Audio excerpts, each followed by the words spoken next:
Everyone. तो आज यहाँ पे इंडिगो चैप्टर के कुछ इंपॉर्टेंट क्वेश्चंस डिस्कस करेंगे जो कि पेपर में आपके आ सकते हैं।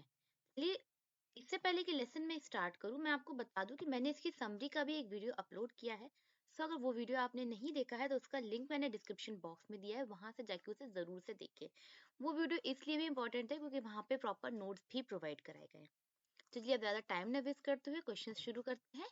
Why is Rajkumar Shukla described as being resolute? Rajkumar Shukla को रेजोल्यूट क्यों कहा गया है, ये पूछा जा रहा है। रेजोल्यूट का मीनिंग होती है दृढ़ होना, कि अपनी बात के पक्के होना। इसलिए क्योंकि राजकुमार शुक्ला अपनी किसी प्रॉब्लम के लिए गांधी जी से मिलने आए थे और वो बार बार गांधी जी को रिक्वेस्ट कर रहे थे कि आप मेरे साथ चंपारण चलिए। अब क्योंकि गांधी जी को चंपारण के प्रॉब्लम के बारे में कुछ आइडिया नहीं था, और दूसरी बात कि उनकी और भी मीटिंग्स थी इंडिया के अदर अदर पार्ट्स में, तो वो उसके साथ नहीं जा पा रहे थे। लेकिन राजकुमार शुक्ला भी इतना अपने इरादे का पक्का था कि उसने गांधी जी को छोड़ा ही नहीं, और जहां जहां गांधी जी जा रहे थे वहां वहां वो राजकुमार शुक्ला गांधी जी को फॉलो कर रहा था, ताकि वो किसी भी तरीके से, बस जैसे ही वो फ्री हुए, वो किसी भी तरीके से उनको अपने साथ ले जा सके। Why was Gandhi ji thought to be an untouchable? अब गांधी जी को अनटचेबल क्यों समझा गया? दरअसल राजकुमार शुक्ला जब गांधी जी के साथ चंपारण पहुंचे तो सबसे पहले वो डॉक्टर राजेंद्र प्रसाद के घर पहुंचे। अच्छा, उस समय वो एक लॉयर थे राजेंद्र प्रसाद, जो आगे जाके इंडिया के फर्स्ट प्रेसिडेंट भी हुए।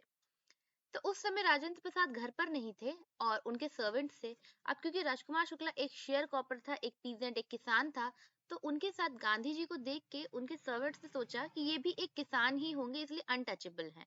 इस वजह से उनको अनटचेबल जैसा ट्रीट किया गया, उनको कुएं से पानी भी नहीं लेने दिया गया, बाहर बैठने को कहा गया। Why did Gandhiji say that it had been an extraordinary thing in those days for a government professor to harbor a man like him? अच्छा, जब गांधी जी वहां से निकल जाते हैं तो मुजफ्फरपुर जाते हैं अपने केस की स्टडी करने के लिए, पूरा मामला समझने के लिए, और वहीं पे वो एक प्रोफेसर से मिलते हैं और उनके घर पे वो स्टे करते हैं। अच्छा, वो जो प्रोफेसर होते हैं वो एक गवर्नमेंट ऑफिसर होते हैं, मींस के वो जो गवर्नमेंट स्कूल वहां पे पढ़ा रहे होते हैं। अब गवर्नमेंट भी देखिए उस समय वो ब्रिटिशर्स की थी, तो ब्रिटिशर्स के अंडर वर्क करके किसी इस तरीके से फ्रीडम फाइटर्स को हेल्प करना उस टाइम बहुत बड़ी बात हुआ करती थी। लेकिन फिर भी वो अपने इरादे से पीछे नहीं हटे और उन्होंने गांधी जी को अपने घर में रुकने के लिए 2 दिन के लिए स्पेस दिया। नेक्स्ट क्वेश्चन क्या कहता है, why did Gandhi ji chided the lawyers? Gandhi ji ने लॉयर्स को क्यों डांटा? दरअसल जब गांधी जी केस की स्टडी कर रहे थे तब उन्हें पता चला कि उनसे पहले जो लॉयर्स शेयर क्रॉपर्स का, बटाईदारों का केस देख रहे थे, वो उनसे बहुत ज्यादा हैवी फीस लेते थे। एक तो वो किसान गरीब, उनके साथ धोखा हुआ, ऊपर से उनसे फीस इस तरीके से लेना वो गांधी जी को बिल्कुल भी ठीक नहीं लगा। क्योंकि भाई गरीब इंसान या तो अपना केस लड़ ले या तो अपने घर में खाने के लिए जुटा ले, और दोनों चीजों के लिए उसको पैसा चाहिए। तो एक काम वो कर सकता है, इसलिए वो किसान बहुत ज्यादा परेशान थे, और इसी वजह से गांधी जी ने लॉयर्स को डांट भी लगाई। Why did Gandhiji decided that he should not go to the law courts anymore? अब गांधी जी ने क्यों डिसाइड किया कि अब उन लोगों को लॉ कोर्ट्स नहीं जाना चाहिए था? दरअसल वो जो किसान थे, वो जो पीजेंट थे, वो बहुत ज्यादा डरे हुए थे, वो पूरा लॉ से ही, व्यवस्था से ही डरे हुए थे। तो इस कंडीशन में अगर वो लॉ कोर्ट जाते तो वो क्या ही बोल पाते और क्या ही उस पर भरोसा कर पाते। इस वजह से गांधी जी ने ये डिसाइड किया कि सबसे पहले जरूरी ये है कि इन्हें अपने पाँव पे खड़ा करना, इन्हें डर से बाहर निकालो, क्योंकि वो बहुत डरे हुए थे, गरीब इंसान थे, अनएजुकेटेड थे, इसलिए वो डरे हुए थे। What was the problem of the poor share croppers? अब देखिए इसी में पूरा चैप्टर बेस्ड है। शेयर क्रॉपर्स, देखिए पहले तो शेयर क्रॉपिंग का मतलब समझिए। शेयर क्रॉपिंग होती है बटाईदार। तो चंपारण की जो जमीन थी वो एक बटी हुई थी, हर उसका जमीन का एक मालिक था, एक लैंडलॉर्ड थे। अब लैंडलॉर्ड क्या करते थे, वो खुद तो अपनी जमीन पे खेती करते नहीं थे, तो उन्होंने अपनी जमीन पे खेती करने के लिए, उसने जो लैंड था तो खेती करने के लिए पीजेंट्स रखे हुए थे, फार्मर्स रखे हुए थे। लेकिन उनका एक लॉन्ग टर्म कॉन्ट्रैक्ट था कि जब वो अपनी जमीन पे खेती करेंगे तो उसमें से जो 15% इंडिगो उन्हें जो है उन लैंडलॉर्ड्स के लिए उगाना होगा। वो 15% इंडिगो वो उगाएंगे, वो खुद से, मीन्स के जो पीजेंट है वो खुद से उगाएंगे, लेकिन वो पूरा का पूरा उनको लैंडलॉर्ड्स को दे देंगे। तो ये एक बहुत बड़ी समस्या बन गई थी आगे चल के, क्योंकि जो इंडिगो वो ना उगाई थी, पूरी खेती हो गई, सब कुछ हो गया। तो अचानक से लैंडलॉर्ड्स के पास ये खबर आई कि जर्मनी में आर्टिफिशियल इंडिगो बनने लगी है। तो जब आर्टिफिशियल इंडिगो बनने लगी है तो फिर जो पुअर शेयर क्रॉपर्स है उनको तो इंडिगो की जरूरत ही नहीं पड़ी, लेकिन उन्हें ये बात पता ही नहीं थी। तो जो लैंडलॉर्ड ने कहा कि भाई हम तुम्हें इस 15% कॉन्ट्रैक्ट से मुक्त करते हैं, लेकिन इसके बदले तुम्हें हमें कॉम्पनसेट करना होगा, मीन्स कुछ पैसा देना होगा। आप किसानों ने सोचा कि अगर हम इन्हें पैसा देके इस कॉन्ट्रैक्ट से मुक्त हो जाते हैं 15% का, तो हमारे लिए ही फायदा है। तो उन्होंने पैसा दे दिया। उसमें से भी कुछ किसानों ने पैसा दे दिया था, और जो नहीं दे रहे थे उनको किसी तरह की मार पीट के, ठग्स को हायर करके, धमका के उनको ये पेपर में साइन करवा लिया गया। लेकिन अब जब ये खबर किसानों तक पहुंची कि इंडिगो आर्टिफिशियल बनने लगी है, भाई जब आर्टिफिशियल इंडिगो बनने लगी है तो लोग वहां से लेने लगे कम रेट में, तो उनसे इंडिगो कौन लेता है? तो ये उनकी बहुत बड़ी समस्या हो गई थी, क्योंकि अब उन्हें पता चला कि उनको धोखा दिया गया है, और अब वो अपना पैसा वापस चाहते थे। Why was Gandhi ji summoned? अब देखिए गांधी जी को समन क्यों मिला, इसलिए क्योंकि जब गांधी जी मुजफ्फरपुर से आगे और जगह गए, वो वहां गए हुए थे मोतिहारी। तो वहां पे जब वो केस की स्टडी कर रहे थे, तो उनके कानों में एक खबर आई कि पास के ही एक गांव में एक पूरा किसान को बहुत ज्यादा उसके साथ दुर्व्यवहार किया गया है। तो जब उन्हें ये खबर मिली, तो उन्होंने ये सोचा कि चलो उनको चल के देखा जाए कि मामला क्या है। वो रास्ते में जा रहे थे, लेकिन उन्हें गवर्नमेंट ऑफिशियल का मैसेंजर मिल गया, वो उन्हें अपने साथ ले गया, और उसने उन्हें नोटिस दिया कि उन्हें चंपारण छोड़ के तुरंत के तुरंत यहाँ से जाना होगा। लेकिन गांधी जी कैसे जा सकते थे, क्योंकि वो तो उनकी शेयर क्रॉपर्स की हेल्प करने आए थे। तो उन्होंने वहां पे लेटर का आंसर दिया that he would disobey the order, कि वो उस अवज्ञा का, मीन्स की जो आज्ञा को जो है नहीं मानेंगे। और इस वजह से जो है गांधी जी पे केस हो गया, उन्हें समन मिला। अब उन्हें समन मिल तो गया था, जब उनका ट्रायल होना था कोर्ट में। तो जब वो ट्रायल के लिए गए, देखिए गांधी जी किसानों की मदद करने आए थे, और ये खबर पूरे चंपारण में फैल गई। तो उनके पीछे लाखों हजारों लोग, जितने भी किसान थे, जितने भी लॉयर, सब पीछे हो लिए। कोर्ट के बाहर एक बहुत ही बड़ी भीड़ हो गई, जिसे कंट्रोल करना बहुत ज्यादा मुश्किल था। तो ब्रिटिश ऑफिशियल्स इसे बिल्कुल भी नहीं कर पा रहे थे, उन्हें गांधी जी की हेल्प लेनी पड़ी। इसलिए उन्हें बहुत ज्यादा खराब लगा, उन्हें पावरलेस फील हुआ, क्योंकि वो ब्रिटिश ऑफिसर्स थे, वो नहीं कर पाए। लेकिन गांधी जी, केवल एक आदमी ने इतने लाखों लोगों की भीड़ को कंट्रोल कर दिया था। अब जब इतनी बड़ी भीड़ हो गई, तो जो गवर्नमेंट थी वो काफी ज्यादा घबरा गई, वो डर गई, और उन्होंने ये डिसाइड किया कि जो ट्रायल उस दिन नहीं करेंगे, उसको पोस्टपोन करने के लिए कहा। लेकिन गांधी जी ने इसको अपोज किया, और ट्रायल को उसी दिन करवाने का कहा। अब क्योंकि अब ट्रायल करवा भी नहीं सकते थे, तो मजिस्ट्रेट ने डिसाइड किया कि वो 2 घंटे बाद इसका फैसला सुनाएंगे। अब गांधी जी ने इसको भी क्या कह सकते हैं, इसका भी विरोध किया, ठीक है।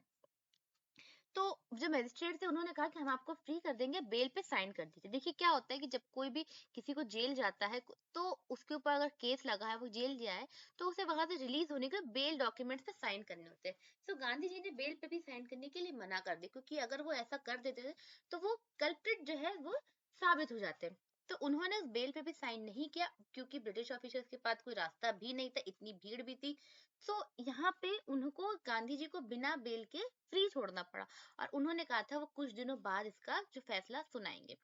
अब इस टाइम पे जब गांधी जी को थोड़ा फ्री हो गए थे, तो वो अपने केस की इंक्वायरी फिर से करने लगे, ठीक है। और उन्होंने why did the lawyers feel ashamed, उन्होंने लॉयर से पूछा कि मान लो अगर मैं जेल चला गया, तो तुम लोग क्या करोगे? तो जितने भी उनके लॉयर्स थे ना, तो उन्होंने उनसे क्या कहा, उन्होंने कहा कि हम आपके यहाँ हेल्प करने आए हैं, आपके एडवाइस लेने आए हैं, आपके एडवाइस देने आए, पूरे सबके मदद करने आए। अगर आप ही यहाँ नहीं होंगे, तो हम यहाँ रुक के क्या करेंगे? हम लोग भी अपने घर चले जाएंगे। तो जब गांधी जी ने ये बात सुनी, तो उन्होंने कहा कि अगर तुम लोग अपने घर चले जाओगे, तो ये जो गरीब किसान है, इनकी मदद कौन करेगा? जब उन्होंने ये बात पता चली उनको, जब सुनी उन्होंने, लॉयर्स ने, तो उन्हें इस बात का एहसास हुआ कि ये जो अनजान इंसान है, जो यहाँ पे आया है, जो हम लोग के लिए कम्प्लीटली स्ट्रेंजर है, वो इन शेयर क्रॉपर्स के लिए जेल जाने को तैयार है, लेकिन हम लोग जो इतने टाइम से केस देख रहे हैं, यहाँ से जुड़े हुए हैं, हम लोग क्या कर रहे हैं? तो इस वजह से उन्हें शर्मिंदगी फील हुई, और उन्होंने भी डिसाइड किया कि वो ऐसा कुछ भी नहीं करेंगे, वो गांधी जी को फॉलो करेंगे। Why were the British landlords surprised to know the amount of refund asked by Gandhi ji? अब देखिए, जब सारे जो थे कह सकते हैं सारे एविडेंस जुटा लिए गए, गांधी जी ने सारे एविडेंस जुटा लिए थे, कि आउट ऑफ कोर्ट की मैं बात कर रही हूँ, क्योंकि कोर्ट तो वो लोग गए ही नहीं थे। तो जब ब्रिटिश ऑफिसर्स को पता चला, लैंडलॉर्ड्स को पता चला कि सारे सबूत उन्हीं के खिलाफ हैं, तो उन्होंने रिफंड करने के लिए जो अमाउंट था, जो लिया था उन्होंने कॉम्पनसेशन, वो रिफंड करने के लिए एग्री हो गए। और उन्हें ये लग रहा था कि गांधी जी फुल कॉम्पनसेशन मांगेंगे, मीन्स कि जितना जितना पैसा लिया था पूरा मांगेंगे। लेकिन गांधी जी ने सिर्फ उसका 50% ही मांगा। इस वजह से वो काफी ज्यादा सरप्राइज थे। अब देखिए गांधी जी ने तो 50% मांगा। How did Gandhi ji break the deadlock? कैसे गांधी जी ने डेडलॉक की जो विडंबना की स्थिति बन गई थी उसे ब्रेक किया? गांधी जी ने तो 50% मांगा, लेकिन अब जो ब्रिटिश ऑफिशियल्स थे उन्होंने क्या कहा कि हम 50% नहीं, ओनली 25% रिटर्न करेंगे। अब दोनों ही अपनी बात पे अड़े थे, लेकिन एंड में गांधी जी ने ये कहा कि ठीक है, आप इनको 25% ही वापस कर दीजिए। और इस तरीके से गांधी जी ने इस डेडलॉक को ब्रेक किया था। Why was the amount of refund was not so important according to Gandhi ji? अच्छा, रिफंड तो पूरा होना चाहिए था, लेकिन उन्हें 50% का अब मिला भी उनको उनका आधा। पैसा तो बहुत कम मिला था, लेकिन फिर भी ये अमाउंट जो था रिफंड का, ये इतना ज्यादा इंपॉर्टेंट नहीं था। क्यों? क्योंकि देखिए क्या हुआ, जो ट्रायल था आउट ऑफ कोर्ट सेटलमेंट थी, ठीक है। और जो ब्रिटिश थे, जो ब्रिटिश लैंडलॉर्ड थे, अब उनको ये समझ में आ गया था कि सारे एविडेंस उनके अगेंस्ट है, वो हार चुके थे। विक्ट्री किसकी हुई थी? गांधी जी की हुई थी। सो ये विक्ट्री उनके लिए ज्यादा इंपॉर्टेंट थी, क्योंकि यहाँ पे उन्होंने एक बात कही है कि जो अमाउंट ऑफ मनी जो रिफंड हो रहा है, सिर्फ पैसा ही वो नहीं दे रहे हैं, बल्कि अपनी इज्जत का, अपनी जो प्रेस्टीज का एक पार्ट भी उन्हें दे रहे हैं। ठीक है, उनकी इज्जत भी वहां पे जा रही थी, उनकी बेइज्जती हो रही थी, बदनामी हो रही थी, क्योंकि वो गरीब किसानों से हार गए थे। ठीक है, तो यहाँ पे इस वजह से जो अमाउंट था वो इतना इंपॉर्टेंट नहीं था, उनकी विक्ट्री ज्यादा इंपॉर्टेंट थी। How did Gandhi ji work for rural uplift during his stay in Champaran? अब जब गांधी जी चंपारण में रुके तो उन्होंने देखा कि जो चंपारण एरिया है वो काफी ज्यादा पिछड़ा हुआ है। सो उन्होंने वहां पे क्या क्या किया? देखिए, चंपारण के 6 गांव में उन्होंने क्या किया? स्कूल स्टैब्लिश किया। और इस स्कूल को चलाने के लिए उनके जो 2 डिसिपल्स थे, महादेव देसाई और नरहरि पारिक, वो जो यंग मैन थे जिन्होंने गांधी जी को उसी टाइम शायद फॉलो किया होगा, उन्हें और उनकी वाइफ्स को अपॉइंट किया कि वो इन स्कूल्स को देखेंगे और बच्चों को, यहाँ के लोगों को एजुकेट करेंगे। क्योंकि देखिए, जो एजुकेशन है ना, वो बहुत ज्यादा इंपॉर्टेंट है। अगर कोई इंसान एजुकेटेड नहीं है तो वो डरा सहमा भी रहता है, उसको लूटा भी जा सकता है, उसको कई तरीके से परेशान किया जा सकता है, क्योंकि उसको अपने राइट्स के बारे में, अपने लॉ के बारे में कुछ पता ही नहीं होता। दूसरा, गांधी जी ने देखा कि वहाँ के लोग के हेल्थ कंडीशंस बहुत खराब है, डॉक्टर्स ही नहीं है। सो उन्होंने वहाँ पे 6 मंथ के लिए डॉक्टर्स को भी अपॉइंट किया। और तीसरा, जब वहाँ पे विमेन्स की कंडीशन देखी, उनके कपड़े देखे, उनकी क्लेanलीनेस देखी कि वो किस तरीके से रह रही हैं, तो वहाँ पे गांधी जी ने अपनी वाइफ को कहा कि भाई आप इन लेडीज से बात करिए और इनको समझाइए किस तरीके से क्लेanलीनेस को, हाइजीन को इन्हें मेंटेन करना है। ठीक है, नेक्स्ट क्वेश्चन देखिए क्या कहता है। नेक्स्ट क्वेश्चन कहता है, why did Gandhi ji not allow Charles Andrews to stay in Champaran help them? अब जब यहाँ सारी चीजें सब हो रही थी, तो वहीं एक इंग्लिश पैसिफिस्ट था। पैसिफिस्ट कहते हैं जो शांति को स्थापित करता है, जिसका नाम था चार्ल्स एंड्रूज। तो गांधी जी ने चार्ल्स एंड्रूज को क्यों अलाउ नहीं किया चंपारण में स्टे करने के लिए, उनकी हेल्प करने के लिए? वो इसलिए, वो पैसिफिस्ट थे, वो चार्ल्स एंड्रूज से हेल्प करना चाहते थे, वो गांधी जी के फॉलोवर बनना चाहते थे। लेकिन गांधी जी ने कहा कि अगर हम इन्हें अपनी टीम में कर लेंगे, मीन्स कि हम अपने साइड कर लेंगे, तो इससे ये जाहिर होगा कि हम कहीं ना कहीं कमजोर है, हमारी वीकनेस लोगों को पता चलेगी। क्योंकि अगर आपको ये लग रहा है, मीन्स के लॉयर से कहा कि अगर आपको ये लग रहा है कि हम कहीं वीक है, क्योंकि उस तरफ इंग्लिश मैन है और एक तो भी गरीब लोग हैं, तो ये गलत है। आपको अपने हृदय की मजबूती रखनी होगी, अपने खुद पे भरोसा करना होगा। इसलिए उन्होंने चार्ल्स एंड्रयूज को बिल्कुल भी अपने में हेल्प करने के लिए नहीं दिया। How did Gandhi ji taught the lesson of self reliance? ये इसी तरीके से गांधी जी ने लोगों को सेल्फ रिलायंस का लेसन सिखाया था, कि इंसान को खुद पे भरोसा रखना चाहिए।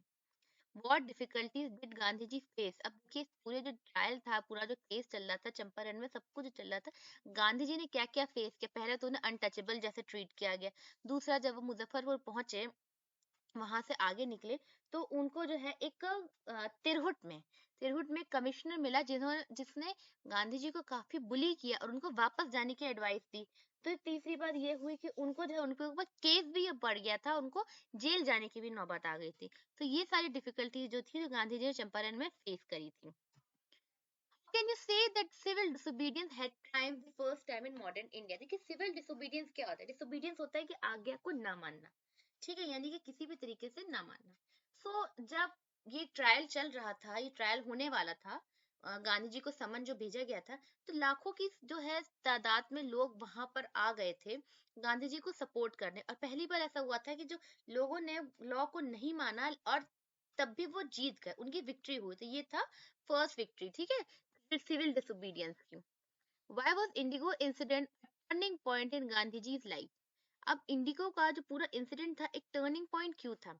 दरअसल ये वही इंसिडेंट था 1917 का, जो गांधी जी की लाइफ में एक टर्निंग पॉइंट था। वो इसलिए क्योंकि इस इंसिडेंट के बाद गांधी जी को कहीं ना कहीं पता चला कि ब्रिटिश ऑफिसर से ये हमें नहीं बता सकते कि हमें अपने देश में कैसे रहना है, क्या करना है। ये कौन होते हैं बताने वाले? ये हमारा देश है, हमारी मिट्टी है, हमारी जमीन है, और हम इसमें वैसे रहेंगे जैसा हमारा मन है, ये जैसे हमें राइट्स हैं। इस वजह से उन्होंने ये एक टर्निंग पॉइंट था। अब क्योंकि ब्रिटिशर्स की वजह से यहाँ के लोगों की कंडीशन इतनी खराब हो रही थी। Why did Gandhi ji agree to settlement 25% refund? क्योंकि मैंने अभी बताया ना, अपनी जो रिस्पेक्ट है, उनको उन्होंने लैंडलॉर्ड ने उस पैसे के साथ वो रिस्पेक्ट भी कहीं ना कहीं उन्होंने खो दी थी। इसीलिए वहां पे 25% पे एग्री हो गए थे। Why did Gandhi ji contribute, sorry, ordinary people contributed to the freedom movement? ordinary people ने किस तरीके से contribute किया? देखिए, एक तो जब गांधी जी मुजफ्फरपुर पहुंचे थे, तो जेबी कृपलानी और उनके स्टूडेंट्स ने गांधी जी को वेलकम किया, काफी सारी चीजें बताई। दूसरा, जब ये ट्रायल होना था तो कितने लाखों के लोग, तादाद में लोग आ गए। तो इस तरीके से लोगों का काफी कंट्रीब्यूशन रहा फ्रीडम मूवमेंट में। स्कूल्स वहां बनाए गए, ठीक है, लोगों को एजुकेट करने के लिए। तो ये देखा जाए एक फ्रीडम मूवमेंट ही था। चलिए अब और पॉइंट देख लेते हैं जिससे क्वेश्चंस बने जा सकते हैं। देखिए, राजकुमार शुक्ला रेजोल्यूट पीजेंट क्यों कहा गया? क्योंकि वो गांधी जी को छोड़ ही नहीं रहा था, उनको सारे फॉलो कर रहा था, क्योंकि उन्हें चंपारण ले जाना था। गांधी जी को अनटचेबल ट्रीट किया गया क्योंकि वो शुक्ला के साथ गए थे, जो कि एक किसान था, और उसे देख के लगा उनके सर्वेंट्स को, डॉक्टर राजेंद्र प्रसाद के, कि ये भी एक अनटचेबल है, ये भी गरीब किसान है। गांधी जी प्रोफेसर मलकानी के घर पे रुके थे, और ये उन दिनों बड़ी बात इसलिए थी क्योंकि जो प्रोफेसर मलकानी थे, गवर्नमेंट के, जो ब्रिटिश गवर्नमेंट थी उसके अंडर ये वर्क करते थे, कॉलेज में पढ़ाते थे। अब एक ब्रिटिश गवर्नमेंट के अंडर वर्क करके इस तरीके के लोगों को हेल्प करना उस टाइम में बहुत बड़ी बात हुआ करती थी। गांधी जी ने लॉयर्स को डांटा इसलिए क्योंकि वो उनसे, जो गरीब किसानों से काफी ह्यूज अमाउंट ले रहे थे फीस का, केस के लिए। शेयर कॉपर्स की प्रॉब्लम मैंने अभी आपको बताई, बटाईदारों की 15% उन्हें इंडिया को देना पड़ रहा था। Gandhi ji decided not to go to the court anymore, वो इसलिए क्योंकि वो चाहते थे कि ये अपने जो भय है, जो फियर, उससे मुक्ति पाए। और रियल रिलीफ जो है पीजेंट के लिए यही होगा, is to be free from fear. British official commissioner advice Gandhi ji to leave Tirhut. ये जो ब्रिटिश ऑफिशियल कमिश्नर, ये जब गांधी जी तिरहुत पे गए तो उन्होंने उनको काफी बुली किया वहां से जाने के लिए कहा। इसका एक रीजन स्टूडेंट्स ये भी है क्योंकि अगर उसे पता था, अगर गांधी जी कहीं ना कहीं इस केस को देखते तो उन्हें सारे एविडेंस मिल जाते उन्हीं लोगों के अगेंस्ट। और इस वजह से जब गांधी जी आगे बढ़ने लगे तो उनको चंपारण से उनको एक ऑफिशियल नोटिस भी मिला कि आप चंपारण छोड़ के जाइए, जिसे गांधी जी ने नहीं माना, और इस वजह से उन्हें समन भी दिया गया। जब उनका ये केस चलना था, ट्रायल होना था, तो लाखों के लोग, तादाद में लोग आए उनको सपोर्ट करने के लिए। ये देख के जो वहां की जो गवर्नमेंट थी काफी ज्यादा परेशान भी हो गई थी, और इस वजह से जो ट्रायल था वो पोस्टपोन हो गया क्योंकि वो किसी तरीके से ये नहीं चाहते थे कि जनता जो है गवर्नमेंट पे भारी पड़े, या कुछ और ऐसा हो जो सही नहीं है। और इसी वजह से गांधी जी को लिबर्टी मिल गई क्योंकि जो मजिस्ट्रेट था वो ये कह रहे थे कि या तो 120 मिनट्स बाद हम इस केस का फैसला सुनाएंगे, जिसको गांधी जी ने अपोज किया। उसके बाद उन्होंने कहा कि कुछ दिनों बाद हम सुनाएंगे, और इसलिए आप बेल पे साइन करके यहाँ से जाइए। लेकिन गांधी जी ने बेल पर भी साइन नहीं किया, और उन्हें लिबर्टी मिल गई। उनका केस जो था वो ड्रॉप कर दिया गया था कुछ टाइम बाद। लॉयर्स को अशेम्ड इसलिए फील हुआ क्योंकि वो जो थे, उन्होंने ये जवाब दिया कि अगर गांधी जी जेल चले गए तो वो भी अपने घर को वापस चले जाएंगे। लेकिन जब गांधी जी ने उनसे कहा कि इन गरीब किसानों को क्या, जिनकी मदद करनी है, तब उन्हें अपनी शर्मिंद गलती का एहसास हुआ कि एक बाहर का इंसान आके, जिसे हम कुछ जानते भी नहीं, वो मदद करने को तैयार है, लेकिन हम जो यहाँ रहते हैं हम ऐसा नहीं कर रहे हैं। इस वजह से उन्हें शर्मिंदगी महसूस हुई। Civil disobedience had time first time in modern India, ये भी मैंने अभी बताया ना, सिविल डिसोबीडियंस क्यों जीत गया। Amount of money refunded was less important than the victory, क्योंकि उनकी जीत ज्यादा जरूरी थी। ब्रिटिश लैंडलॉर्ड के आगे पहली जीत थी उनकी। गांधी जी ने रूरल अपलिफ्टमेंट के लिए चंपारण में बहुत बड़े के स्कूल स्टैब्लिश किए, हॉस्पिटल, डॉक्टर्स को अपॉइंट किया, और इससे ज्यादा अपनी वाइफ को भी वहां पे अपॉइंट किया, वहां पे देखने के लिए, लेडीज को एजुकेट करने के लिए। और जो चंपारण इंसिडेंट था उनकी लाइफ में टर्निंग पॉइंट था। इस बात से उन्हें एहसास हुआ कि किसी तरीके से इन्हें ब्रिटिशर्स को इंडिया से जानना चाहिए, क्योंकि यहाँ के लोगों की कंडीशन बहुत खराब होती जा रही है। लेकिन तो चार्ल्स एंड्रयूज था, जब वो गांधी जी की हेल्प करने आया तो गांधी जी ने उसको मना कर दिया। क्यों मना कर दिया? क्योंकि वो ये नहीं चाहते थे कि लोग किसी तरीके से किसी इंग्लिश मैन पे, भाई इंग्लिश मैन से ही लड़ रहे हैं और उन्हीं के बंदे की हेल्प ले ले, ऐसा कैसे वो कर सकते थे? तो वो चाहते थे कि यहाँ के जो लोग अपने पैरों पे खड़े रहें। ठीक है, इस तरीके से गांधी जी ने सेल्फ रिलायंस का जो चैप्टर था वो बताया। ये लेसन यहीं पे फिनिश होता है। यहाँ मैंने जो इंपॉर्टेंट क्वेश्चन स्टूडेंट बताए हैं, ये क्वेश्चन पेपर में आने की प्रोबेबिलिटी बहुत ज्यादा है। अगर आप इन क्वेश्चंस को अच्छे से सॉल्व कर पा रहे हैं तो आप इस चैप्टर के किसी भी क्वेश्चन को सॉल्व कर सकते हैं। क्योंकि देखिए ये क्वेश्चन आए, हो सकता है इन्हीं क्वेश्चन को घुमा फिरा के पेपर में पूछ लिया जाए। तो जरूरी है कि आप इनके जो क्वेश्चन है इनकी रिटन प्रैक्टिस करें। So if you like the video, then like, subscribe and share, and thank you for watching.